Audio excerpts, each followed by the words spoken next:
Voitko laittaa pienemmälle se MP3-soittimesi? En mä mielestäni laittanut mitään päälle. Aivan! Tietenkin, se on varmasti Robert, joka on tullut maisemille ja varmaan laulaa joku laulunkin. Robert! Mitä se täällä tekee? Villi veikkasi, että se varmaan aikoo Robert repata. Mä en oo täysin varma, mitä tää on, mutta hän vaikuttaisi tällä kertaa olevan tosissaan.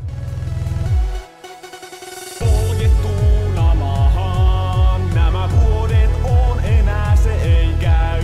Turhaan mä pyyristelen, loppua ei näy.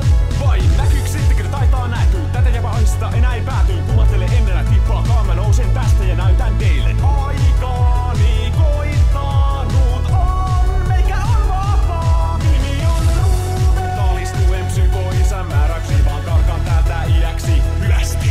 Kerran jos kosketkin, katsotkin. Tajuat vielä mun itsetuntoni, saa sä syrkestä kunnolla kuonoa. Mitä jos ees joskus sä olisit mun tukenani, pysyisit mun rinnallani, pitäisit mua poikaasi. Jos ei käy, harmi juttu, naura pois. Vanhaan kurtun leikan jälkeen paksu pääsi tulee, olen turtunut.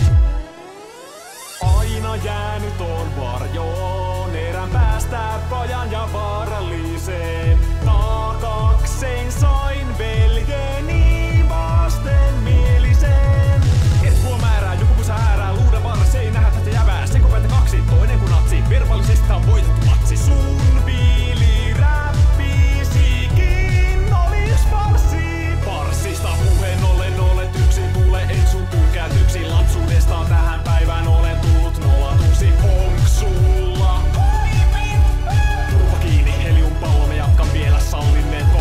Olen kärsinyt jo vuosia sun väkivallastasi. Joka kerta nousin huolimatta sinun iskuistasi. Mutta viimein aika koittaa aion lataa takaisin kohti sitä veljeä, jota kauan sitten rakastin. Nyt mun aika. Miten se nyt tolleen?